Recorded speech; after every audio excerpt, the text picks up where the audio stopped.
I am Ferdinand Marcos, and I am the President of the Republic of the Philippines. I stand today on behalf of 110 million Filipinos.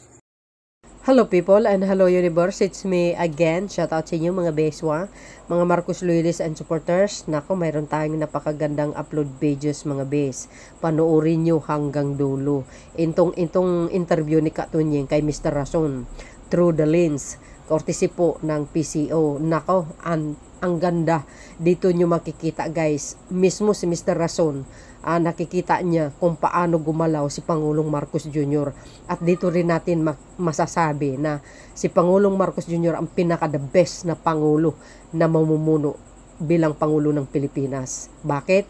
Sabi nga ni Mr. Rason mga kababayan, ikot ko lang sinabi niya, 30 years nag-i-invest siya pero hindi daw talaga kasing kasing dami ang kanyang pag-i-invest. Pero daw sa panahon ni Pangulong Marcos Jr., talagang ang dami niyang ininvest mga bes.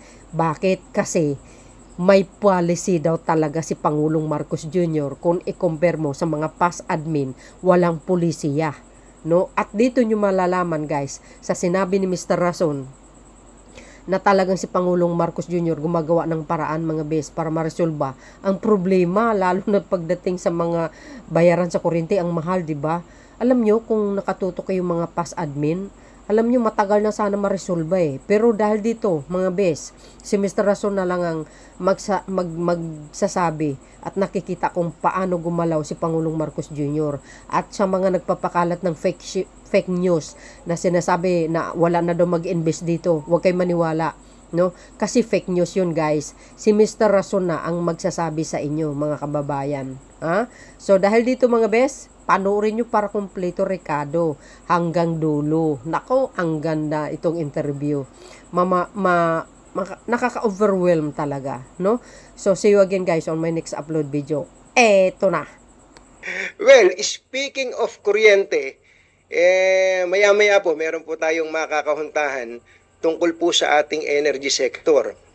Ito po kasing imbitasyon sa atin na to ay may kinalaman sa ano bang sitwasyon ng ating bansa sa larangan po ng ekonomiya sa paningin ng mga bigatin sa ating lipunan. Ang ibig sabihin ng bigatin, sila po yung mga captains or movers ng industriya po natin. At tama-tama po naman ito pong nakumbida natin kahit na napaka-busy po niyan tao. Nako, sinabi ko sa inyo, napaka-busy. Yung bang makausap mo ngayon, mamaya wala na. Nung pala, nasa ibang bansa na. Literal po yun pag sinabing busy. Kinagagala ko pong ipakilala sa inyo ang ating pong bisita. Ang tawag po sa kanya ay EKR, Enrique K. Razon, si Tito Ricky. Tito Ricky, kumusta naman? Tito Ricky, kumusta, Katunyeng? Gandang hapon sa inyo. Magandang hapon po. Nakikitito na po ako. Alam niyo naman, nagdidikit ako sa mga katulad niyo. Baka sakaling mahawahan po ako. Opo. Kayo po ay, tama po ba dinig ko kanina, nasa Botswana kayo ngayon? Kasalukuyan dito ako sa Africa, Botswana. Opo. Bato ba kayo nandyan? Trabaho pa din? Halo-halo. Pero ngayon, nasa safari kami, bakasyon. Opo, mabuti naman, nakakapagpahinga din kayo paminsan-minsan. Doon po sa mga hindi pa nakakaalam, at kung hindi naman ninyo alam, parang mahina kayo, no? Sa mga hindi po nakakaalam, ito pong si Tito Ricky, si Ginoong Enrique Razon, siya po lang naman ang chairman of the board ng ICT CSI. Hindi po ba? ICTSI? Ayan, yan po yung pagdating sa mga puerto. Siya po ang chairman yan. Siya rin po ang chairman ng Bloomberry Resorts Corporation. Siya po ang chairman ng Manila Water Company. Kita nyo na, kahit saan katumingin, nandun siya. Tapos, siya rin po, ito, importante ito. Siya po ang chairman ng Prime Infrastructure Capital Incorporated. Ang tawag po dyan Prime Infra. At doon po natin tututukan ang ating pong talakayan. Unang-una po, Sir Ricky, Tito Ricky, ba't ba naisipan yung pumasok dito sa larangan po ng energy? Kasi yan ang energy, halo-halo na ako, Tagalog at English ha. Opo. Pinaka-importante sa kahit anong economy sa buong mundo ay energy. energy supply, energy cost, saka yung infrastructure sa energy. Tayo ngayon, medyo ang supply-demand hindi masyadong balansyado, kaya kailangan talaga ng investment at saka development sa energy infrastructure. Kaya priority ng gobyerno ngayon yan. Tama po kayo, no? Kung hindi ako nagkakamali, sa Pilipinas, mula pa noon, kung di po tayo ang pinakamahal, isa sa pinakamahal pagdating po sa power rate. So, importante po sa atin, no, na matutukan po itong energy. Well, ang energy po meron generation, meron transmission, meron pong distribution. Saan po ba doon yung inyo pong pinaglagakan ng inyong negosyo? Kasi ang programa ng gobyerno, renewable energy, 35% by 2035, 50% by 2040. So doon kami naglalagay sa paano i-stabilize yung renewable energy sector. Kaya, dahil sa problema sa transmission. Ang distribution natin medyo okay. Ang problema na sa generation, transmission, saka storage ng power. Yung pag-stabilize ng grid na sinasabi. Doon yung mga problema natin. Kaya mataas yung supply natin, halos tapat lang sa demand. Kaya mahal at saka tayo nagkakaproblema. Kumusta po naman ngayon? Di ba, pumasok ang Administrasyong Marcos 2022. Kumusta po ang diskarte ng administrasyon vis-a-vis yung pong inyong diskarte naman sa larangan po ng investment? Nakakatulong ba naman yung policy ng administrasyon o lalo kayo nahihirapan? Hindi, ngayon nga, naglalagay sila ng mga policy. Dati, wala eh. Kung ano-ano na lang eh. Ngayon, nagtatayo sila ng framework para sa tamang policy para maayos lahat ng problema. Ang investment sa energy matagal. Malaking pera yan. Kaya hindi basta-basta bukas o next year o 2 taon. Mga 5 to 7 years ang ano niyan eh. Kaya kailangan paspasan nila yung energy policies at sa pagbukas ng market. Pati yung isa pang issue dyan, yung indigenous gas, no? Yung gaya ng Malampaya. Kailangan yun, magbigay sila ng incentive at i-develop yung indigenous gas natin. Kasi ang Malampaya medyo pababa ng production. Meron kaming drilling program na 3 well ngayon, umpisan end of the month, 2 development well at saka 1 exploration well. Wow. Kailangan yan talaga tutukan ng gobyerno yung pag ng oil and gas, pag-explore ng oil and gas. Para kasi lahat ng energy natin, halos lahat imported eh. Opo. Imported ang coal, imported ang LNG. So, medyo exposed tayo sa nangyayari sa buong mundo. Kaya nung in-invade ng Russia ang Ukraine, tumaas ng 500% ang LNG, exposed tayo sa ganyan. Kaya kailangan investment sa sarili natin oil and gas. Tama. So ito pong mga pasya po ninyo, yung mga desisyon po ninyo sa investment dito sa sektor na ito, paano po ito nai-impluwensyahan ng mga government policies, especially nga nung dumating po si PBBM? Critical nga yung government policy. Kaya kami nag-decide mag-invest ng malaki kasi nakikita namin na yung policy na nilalagay nila makakabuti sa investment environment. Wow. Kaya kami nag-invest dahil si BBM talagang inaano niya yung policy na tamang policy para magandang environment for investment. Pero alam niyo, medyo na-kung po ako doon, na-curious po ako doon. Sabi niyo dati-rati walang policy, para bang padaskul-daskul lang. Ngayon, meron na kayong sinusundan para hindi lang para sa negosyo, kundi para sa mga mamamayang Pilipino. Ano po? Kaya ngayon medyo nagkakaroon na ng roadmap. Problema, ang gobyerno hindi naman kasing bilis ng private sector kumilos. So, medyo paunti-unti ang pasok ng policy. Pero ang policies gusto ni President BBM ay inaano na niya ngayon. Yung huling 2 taon, last 2 years, medyo tinutulak na niya ng gusto yung mga policy.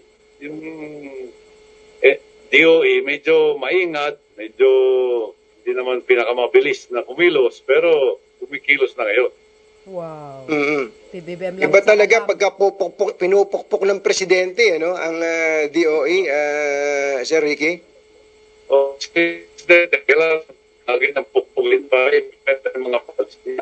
Kasi gusto niya gawin yung tama eh. Tama. Kaya tulak na niya ng gusto. Kaya, pero, gaya recently, yung auction ng pump storage, dinabas na yung circular. Kaya okay yun.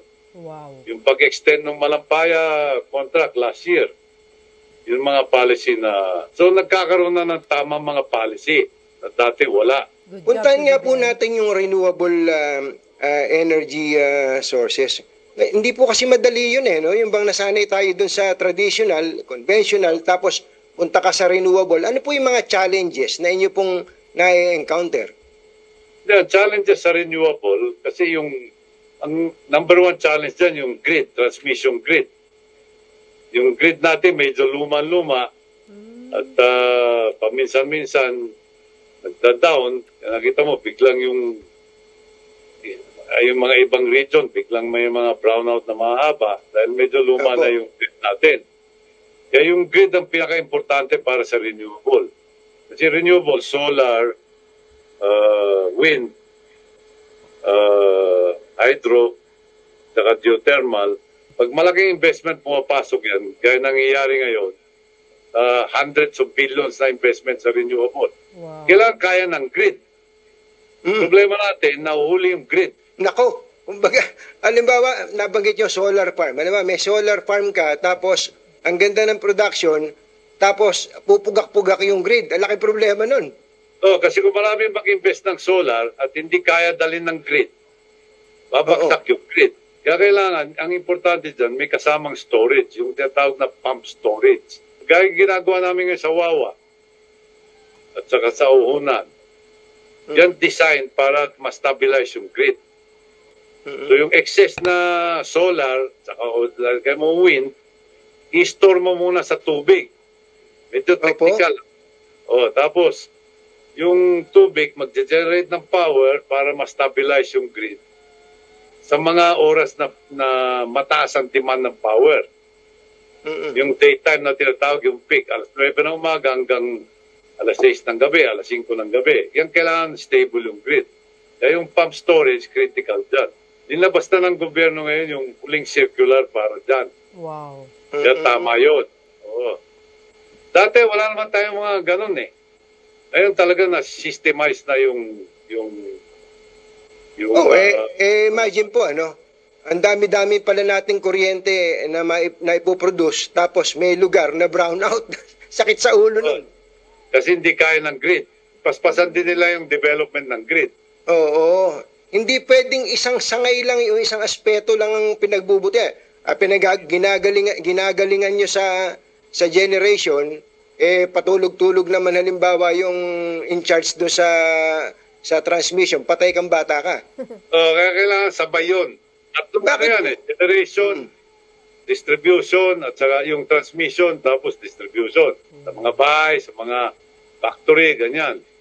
Kailangan may investment do sa tatlong yun. Magkasabay-sabay yun. In the long run po ba, yung long term po, Sir Ricky, kung ganito, may policy na kanyo, may policy, tapos andyan naman kayong mga investor, kahit na medyo mabigat, laki-laki ng puhunan nyo dyan, mararamdaman ba ng mga tao, pati na ng mga nasa negosyo, yung pong significant reduction sa presyo po ng kuryente? Ngayon kasi, umaaray lahat o yung household, negosyante, establishment, etc. Mararamdaman yun. Kailangan lang konting tiis kasi hindi bukas mangyayari yun. 5 taon, 3 taon, 5 taon. Pero itong kahit yung short term, mag-i-improve na yan. Pero mga 5 to 7 years, mararamdaman talaga yan. Saka isa pang bagay, kaya mataas ang kuryente, mga taxes. Maraming tax sa kuryente. Oy, teka nga, total nabanggit nyo yan. Anong policy dapat gawin ng gobyerno doon sa taxes kung ba't napakataas ng binabayaran natin sa kuryente?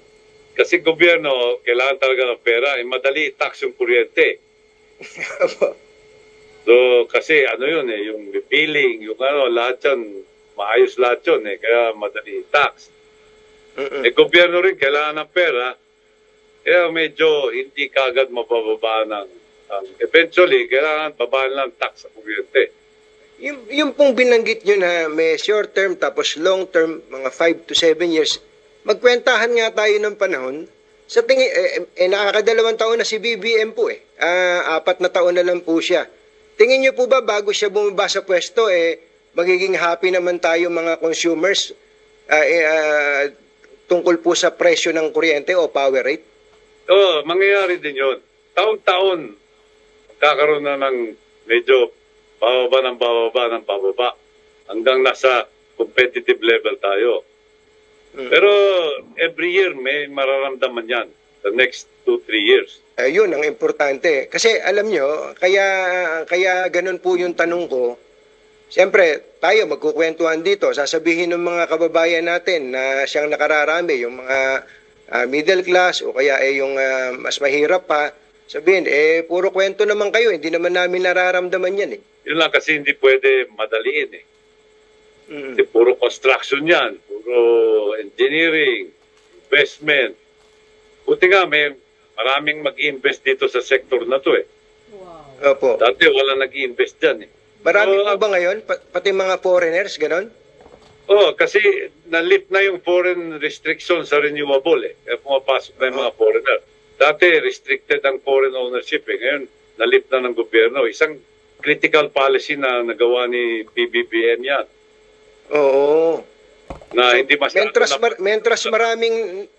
maraming nag-i-invest, mas malaki ang fighting chance natin, ano? Ang kailangan dito, mas marami, ang bottom line dito, at mangyayari to sa next 3 to 5 years, mas maraming supply kaysa sa demand. Nakita mo, ang produkto, pag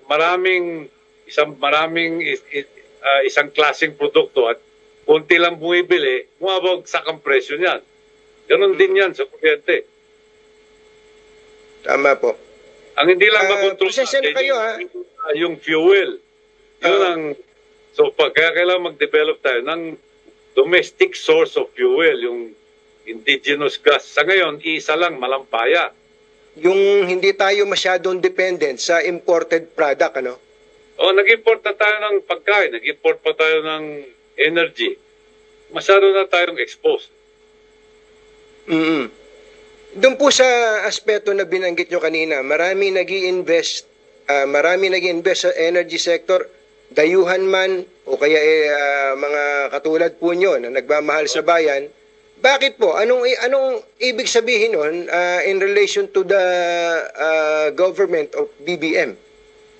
Kasi pag nag-invest ka ngayon, dahil sa mga policy na nagagay, kikita ka Hindi naman kami mag-invest kung di kami kikita Tama. Ba't ako maglalagay ng 200 bilyon na hindi ako kikita? Di ba? Kaya may mga policy na makaka-invest ka na mabuti, meron kang medyo dissenting return. Hindi naman masyadong malaki.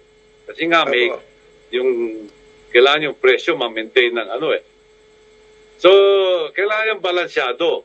May return sa investment, meron din efficiency sa system at saka sa supply. Number 1, di magkaroon ng outages. Yun ang number 1 priority. Correct. Diba? Pangalawa, presyo bumaba. Kasi kung malaki yung scale ng investment mo, maski mababa ang presyo, kikita ka malaki. At saka hindi ka pwede kumita kung hindi ka mag-invest So, may tiwala kayo sa administrasyon na to, at pati yung ibang mga foreign investors, ganon? Ang number 1 proof dyan, naglalagay sila ng pera. Hindi mo alam maglalagay ng pera kung wala silang tiwala. Kaya po ganon yung tanong ko, kasi, baka marinig ni Senator Amy Marcos to, dahil siya ay kino-quote doon sa isang balita na ang mga investors daw ngayon wala nang tiwala.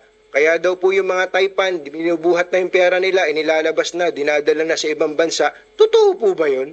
Hindi totoo yun. Pag dinala mo ang pera mo sa ibang bansa, linagay mo sa bangko, kakainin lang ng inflation yan. Kasi mataas ang inflation ngayon, worldwide Pag naglabas ka ng pera, kakainin lang, ubusin lang ng inflation yan. Kung meron mang gumagawang gano'n, bahala sila sa buhay nila. Kami nag-i-invest. alam mo yung mga one-liner nyo na yun, kaya kayo nagte-trending eh. Wala akong pakialam sa kanila, basta kami nag-i-invest. Bahala sila sa buhay nila kung aalisin nila yung pera nila dito. Problema na nila yun. Sir, tatanungin ko to sa inyo, pero huwag kayong magagalit sa akin. Kaya daw invest kayo ng invest dito sa Pilipinas. Sabagay, dati pa naman kayong nag-i-invest. Ngayon, mas matindi ang investment niyo. Dahil crony daw po kayo ng Pangulong Bongbong Marcos. Hindi totoo yan. Ang investment namin, 30 years na kami nag-i-invest dito sa Pilipinas eh. Kahit anong administrasyon. Pero ngayon, kaya linalaki namin investment kasi ayos sa mga policy. Nakikita mo na si BBM talagang gusto niyang palaki ng economy at lumago ang market. Wow. Pagka kumikita ang taong bayan ng pera, mas malaking pera, tumataas ang sweldo nila, bumababa ang presyo, gumaganda ang buhay niya, mas malaking kikitain namin. Totoo yun, ano? Hindi, total na, discuss naman na natin yung tungkol sa tingin nyo sa policy ng gobyerno, ng at least no executive ng Pangulong Bongbong Marcos, yung pong policy ng Kongreso. Alam nyo, parang taon-taon political season dito sa atin eh. Ito, eleksyon na naman. Hindi pa discourage kayo dyan? Isang bagay yun na puro politika, pero ganyan talaga eh. Ganyan talaga sa atin.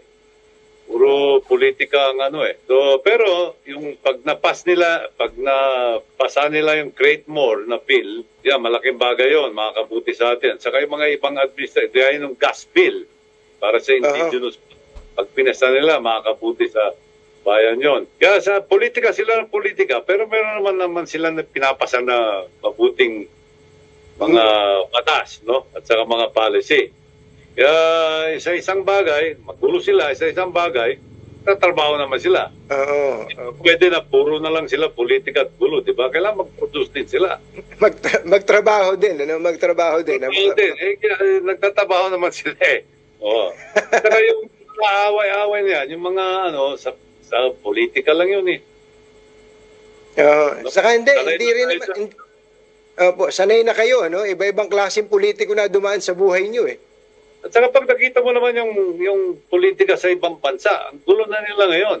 Ang Pilipinas na medyo pinaka-stable na politika. Tingnan mo sa Amerika, tingnan mo sa Europe, sa France, Netherlands. Magugulo. Sinasabi niya, mas maswerte pa pala tayo sa mga politiko natin ngayon? Sa ngayon panahon, mas stable dito, lalo na yung buong Southeast Asia, ang pinaka-stable na region sa politika ngayon. Ano po nakikita nyo sa investment climate sa natitira pong panahon, 4 na taon pa naman, ng Pangulong Bongbong Marcos? Tingnan namin improving at gumaganda ang investment climate. Kaya kami nag-i-invest. Wow. Ang businessman, pag hindi niya gusto yung environment, yung climate, yung potential na payback ng investment, hindi mag-i-invest yun. Nako alam ko, kailangan nyo na rin magpahinga, pamisa-misan, makakasingit kayo ng pahinga. Pero, dalawa na lang po yung tanong ko. Kayo, sabi nyo 30 years na kayo nag-aanap buhay, iba-ibang administrasyon. Siguro naman, marami na kayong pera. Ba't ba kayo ayaw nyo pang tumigil? Pwede naman kayo magpahinga na lang, Tito Ricky. Hindi, kasi hindi naman pera ang objective dito eh. Sa English, building something is more important than. Kasi kung pera lang, din matagal na, may pera, no? Tsaka nag-invest naman kami sa buong mundo eh. Pero ang Philippines, isa sa pinaka-attractive na yun. Dadalo po ba, attend po ba kayo sa SONA ng Pangulo? Hindi ako makakabalik yung time eh. Opo. Baka po may mga nanonood sa atin na medyo nag-aagam-agam pa tungkol po sa lagay ng ekonomiya natin. Bibigyan po namin kayo ng pagkakataon to as your parting shot po, Tito Ricky. Hindi, just be patient. Things will get better. Gagandang under the administration. Sigurado yun. ang laki ng problema na inherit ni BBM eh. So, medyo mabigat yung trabaho niya. Pero bigyan natin ng konting pasyensya at gaganda din ang buhay ng lahat. Wow. Maraming salamat po, Sir Ricky Rason. Opo. Thank you po. Thank you po sa inyo. Magandang araw po sa inyo. Salamat. Sarap talagang makipag-usap sa mga katulad ni EKR, ano? Napansin niyo po ba yung akalain niyo yung itsura lang niya gaganahan ka na eh, di ba? Isip mo, siya mismo ang nagsabi, mag-i-invest ka ba ng ganung kalaki? Kung wala kang kumpiyansa, kung hindi ka naman makakabawi, parang ganun ang dating sa akin eh. Ayun, kaya mabuti sa kanila na nanggaling, ano? Sa kanila nanggaling at yung pong marami kasi ngayon nagpapalaganap ng mga ano ba tawag doon? Mga doomsayers. Huwag tayong basta-basta maniniwala. Ang pakinggan natin yung mga tao na mismong nakakaintindi kung ano ang talagang lagay ng ekonomiya. So yun mga kababayan, narinig nyo yung interview ni Katunying kay Mr. Rason? Siya na mismo po ang nagsabi. Malaki po ang tiwala nila kay Pangulong Marcos Jr. Maganda ang kanyang policy. You see guys? So dito nyo nga malalaman kung sino po talaga ang pinakamagaling mamuno bilang Pangulo ng Pilipinas. Yan si Pangulong Marcos Jr. Yung sabi ko nga, mga gusot ng mga pas, siya ngayon ang mag-aayos mga kababayan. Pagdating sa kuryente, sa bayaran natin, yan pala ang problema. Nasabi pala ni Mr. Rason, yun pala ang problema. Kaya yun ang inaayos ni Pangulong Marcos Jr. ngayon. Hindi pa natin ngayon maramdaman kasi nga, long process nga yan. Sabi ni Mr. Rason, 5 years to 6 years, 7 years, bago maramdaman, maswerte ang susunod na Pangulo ng bansa, mga kababayan. Kasi wala na siya gaanong problemahin. Dahil aayusin na ni Pangulong Marcos Jr., talaga naman, iba talaga pag matalino eh. Si BBM lang talaga, ang sakalam. Kaya tuloy-tuloy ang suporta natin, mga kababayan, Iwas-iwasan nyo magkuda-kuda, wala kayong makukuha dyan. Tingnan nyo naman ang kapakanan ng bansang Pilipinas at ang mamamayang Pilipino. Kahit papano, guminhawa rin naman yung ibang mahihirap. Kayo naman, puro kayo away ng away puro bati ko sa Pangulo So yun guys, maraming salamat sa inyong watching. See you again on my next upload video. Bye. And babus, God bless Philippines!